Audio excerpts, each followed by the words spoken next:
Então eles queriam pegar o momento que ele acontecia, as coisas que estavam acontecendo naquele momento que eles estavam vendo. Eles pintavam pessoas comuns, eles pintavam pessoas nas ruas, era uma pintura também muito urbana, então eles estavam olhando para, né, eles todos viviam em Paris, então eles estavam também olhando para a cena urbana das pessoas comuns nas cidades, não estavam mais olhando para grandes personagens históricos ou para personagens do passado, não, eles estavam olhando para as pessoas iguais a eles, para o cotidiano, para as pessoas comuns, para os piqueniques, para os bares, para os trens, para as noitadas animadíssimas que eles faziam na época, muito absinto. Eles olhavam para a vida cotidiana das pessoas normais, temas que não eram abordados até então, né? A vida normal do cidadão comum na cidade não era um tema considerado digno da grande arte, mas ainda assim eles insistiram em trazer esses temas também para um protagonismo artístico, digamos assim. Mas ainda assim, mesmo com essa mudança de tema, o foco principal deles sempre foi a luz e as condições atmosféricas.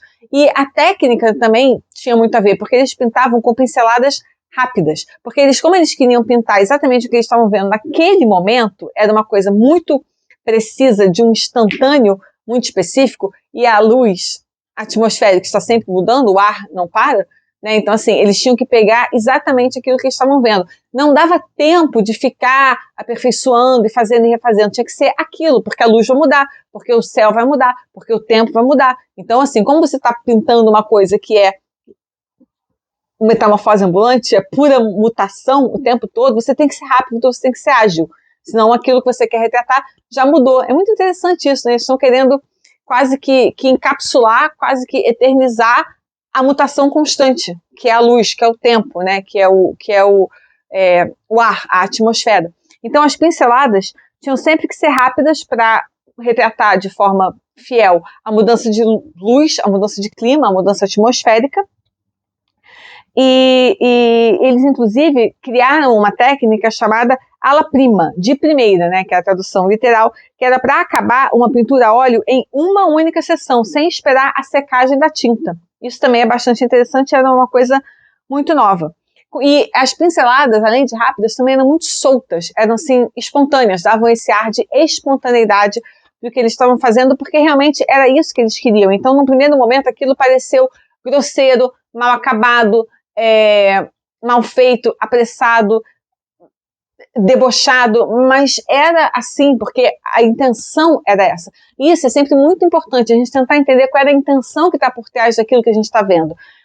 O cubismo é a mesma coisa. Às vezes a gente tem dificuldade de entender o cubismo porque a gente não entende muito bem o que estava sendo pensado ali, né? O que tinha um propósito. O cubismo, por exemplo, é um exemplo que eu gosto de dar, era um projeto super denso, filosófico, científico, existencial, mas que às vezes a gente não consegue entender muito bem o que tinha por trás, e a gente nem sempre aquilo parece uma coisa que não é, né? A gente tem um pouco de não compreensão porque a gente não tem realmente todo o instrumental para entender o que estava por trás. E o impressionismo foi a mesma coisa, as pessoas não estavam entendendo o que estava por trás dessas técnicas tão novas, o que tinha por trás dessas pinceladas tão rápidas, dessas pinceladas tão leves, tão pequenas, tão curtas, né, dessa pressa em acabar. Por que eles não estavam mais na ateliê? Por que eles estavam na rua? Por que eles estavam olhando para o sol, estavam olhando para o céu, estavam olhando para a chuva, não é?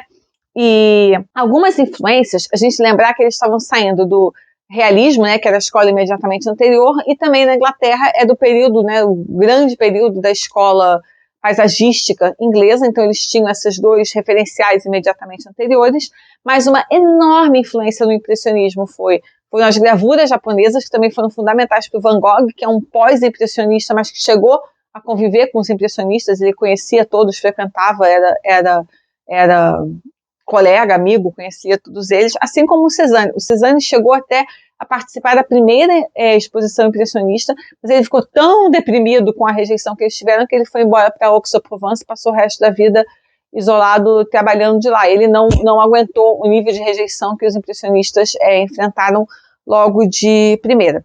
Então nós temos as gravuras japonesas, a modernidade e os progressos industriais. Inclusive eles tinham interesse na poluição, porque a poluição é o ar.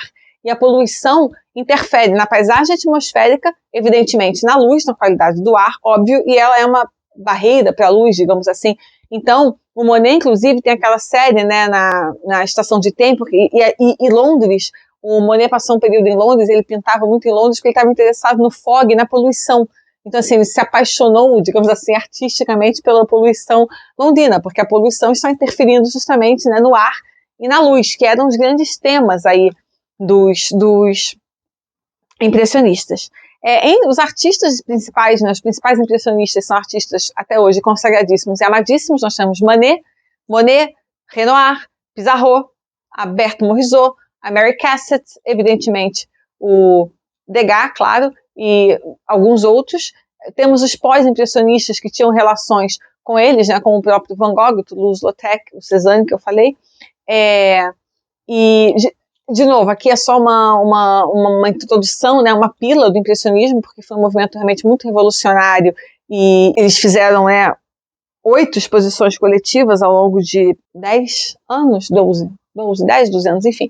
Né, o movimento durou uma década e realmente saiu, né, da desgraça total para uma ascensão e, eventualmente, um reconhecimento até ser o que é hoje. Eles ganharam o Museu d'Orsay, né, aquele espetáculo em Paris dedicado exclusivamente às obras deles, e são talvez um dos movimentos mais amados até hoje, são um dos artistas mais amados até hoje, mas a gente tem que pensar realmente no tamanho do impacto dessa revolução deles em relação à luz, à cor, ao uso de cor, né, a movimento, a espontaneidade, a prioridade, né, da relação de luz com o ambiente, da luz com o ar, do movimento, né. O Degas construiu uma carreira, né, com muita atenção ao movimento, a espontaneidade, a importância daquele fragmento de tempo muito específico que eles estavam olhando, e praticamente todos os artistas que vieram depois deles, em algum grau,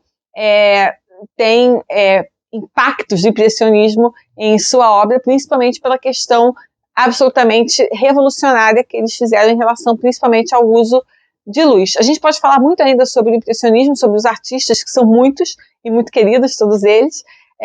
Vamos falar mais sobre isso. Aqui foi uma primeira menção assim mais detalhada a eles aqui. Espero que tenham gostado. Não esqueçam o like, assinem o canal e até a próxima. Tchau!